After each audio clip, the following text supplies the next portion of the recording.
Right. Today I'll be sharing my project focused on LGBTQIA access to assisted reproductive technology, or ART. This topic is a deeply important LGBTQ plus health equity issue, especially for individuals and couples assigned female at birth who face systemic barriers when coming trying to grow their families. My presentation will explore those barriers and analyze the Open Door Training Program as a current intervention aiming to make fertility care more equitable and inclusive.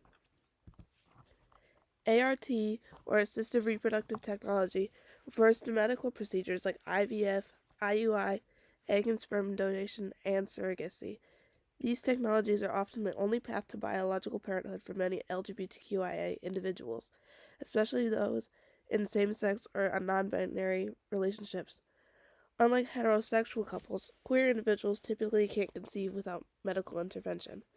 Research shows that LGBTQIA plus individuals are 7 times more likely to pursue art than their family heterosexual peers from Family Equality in 2025. That's a significant number, and yet these services are not equally available to everyone. Despite medical advancements, access to art remains limited due to discrimination, high costs, and legal restrictions. These barriers to art access are widespread. Legally, in some regions, queer people are excluded from art services because of marital status, gender identity, or local laws that only support heterosexual fertility narratives. Financially, art is incredibly expensive. IVF alone can cost over $10,000 per cycle. Insurance often excludes LGBTQ plus individuals unless fertility is quote-unquote proven, which is usually defined in heteronormative terms. This is disproportionately affecting queer people and individuals and low-income members of the community. Discrimination in a healthcare setting is also a major barrier. A study by Gregory and others found that many lesbian couples experience stigma and discomfort due to heteronormative assumptions from their providers. Clinics often fail to have tailored treatment plans or inclusive intake forms for queer or trans patients. Michelle Tam in 2021 emphasized this and said that reproductive justice requires more than just access. It demands that care be delivered in affirming, non-stigmatizing environments. Yet, over 50% of LGBTQIA plus individuals report experiencing discrimination when accessing their reproductive care. This leads to both emotional harm and reduced health outcomes. To address these inequalities, one national intervention is the Open Door Training Program, or the ODTP, led by Family Equality, a nonprofit that supports LGBTQ plus families.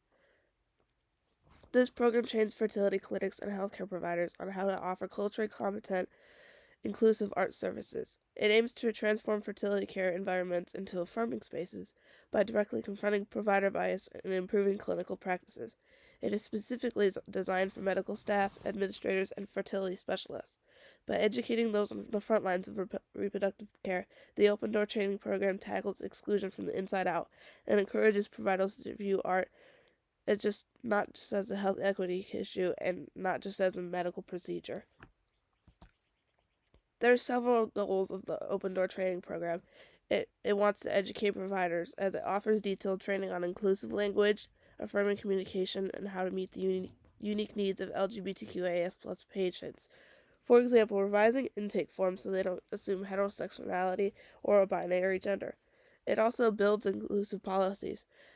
The program encourages clinics to adopt structural reforms that actively affirm queer and trans patients, like anti-discrimination policies and gender-inclusive documentation. It also wants to reduce discrimination by increasing provider competency and awareness. The ODTP helps eliminate disparities on how patients are treated based on their gender identity or relationship status. It also would like to foster community support by connecting patients with LGBTQ plus friendly resources and aim to cultivate a community of providers who support reproductive justice for all. All these efforts combined reflect a shift towards an inclusive reproductive care, one that represents identity, autonomy, and the right to family building for everyone. One of the Open Door Training Program's strengths is that it raises awareness in many medical environments. Many providers may unintentionally rely on biased language or assumptions, and this program challenges that and provides alternatives for it. It also improves cultural competency by teaching trauma-informed care strategies and how to respect identity in a clinical setting. This is especially important for trans individuals and queer couples who often experience invalidation or microaggressions in their healthcare journey. One other strength is its push for structural change. It advocates for better policies and reform and even touches on insurance reform, which is aligning with ethical obligations discussed in the 2021 Ethics Committee opinion by the American Society for Reproductive Medicine. Finally, there is evidence that it works. Clinics that use ODTP have reported greater patient satisfaction, and staff report feeling more confident treating their patients that are LGBTQIA+. Despite its strengths, the ODTP still has its limitations. Its reach is limited as it primarily targets large urban clinics. Many rural or smaller clinics also serve LGBTQI patients and remain excluded. This creates a gigantic geographic gap in access. There is also financial issues. While it improves its quality of care, it does not directly address financial barriers. ART remains largely unaffordable, and the program does not include partnerships for financial assistance or expanded insurance coverage. There is also a lack of tailored patient tools. The Open Door training program doesn't provide individualized navigation tools for diverse identities, like trans men or non-binary individuals who may face specific challenges during their art procedures. It also has a weak intersectional application. Although it acknowledges race, class, and disability, it often generalizes quote-unquote LGBTQ plus experiences. These risk excluding people whose barriers are shaped by overlapping identities, such as disabled immigrants or people of color that are queer.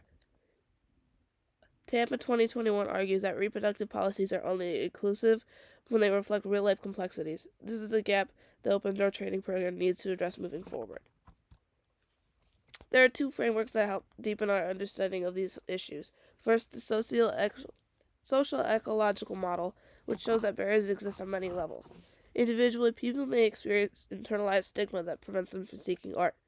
Interpersonally, provider interactions often include misgendering or assumptions, and institutionally, clinic forms and protocols are not inclusive.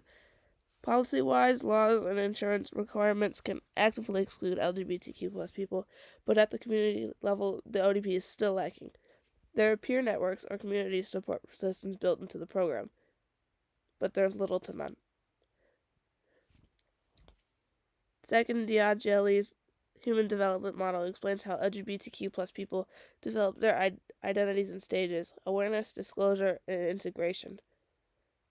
Some early in this process may delay or avoid care out of fear of stigma or discrimination. Non-affirming healthcare environments can stall this process and result in emotional distress and missed opportunities for reproductive planning. Understanding these frameworks helps us see why inclusive affirming care is not just helpful, it's essential.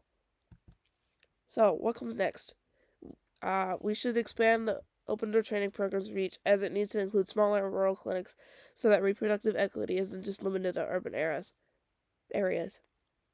It should also partner with financial support programs. Art must become more affordable for people to get it. Partnerships with insurance companies, federal initiatives, or nonprofits can make a huge difference. We need to strengthen its intersectional inclusion by training. Training must reflect the real diversity within the LGBTQ plus community. This means explicitly addressing the needs of people of color, disabled, immigrant, and trans individuals in all materials. And finally, we need to build community and peer support. Lived experience is powerful. Creating online groups, support groups, and peer navigation systems would provide emotional guidance and reduce isolation during the ART process.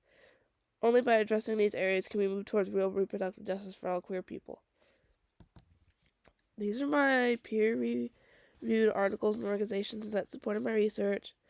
They included the works of Gregory and others on lesbian art experience, Tam's critical reproductive justice analysis, and the ethics community official stance on equitable fertility treatment. All of these sources help me better understand both barriers and the solutions within this issue. Thank you so much for listening. I hope this presentation gave you a clear picture on how reproductive access is a serious LGBTQ plus health equity issue, and how programs like the Open Door training program are working to create change. True equity will require more deeper inclusion, more community input, and dismantling systemic barriers that continue to grow and limit queer people's ability to grow their families.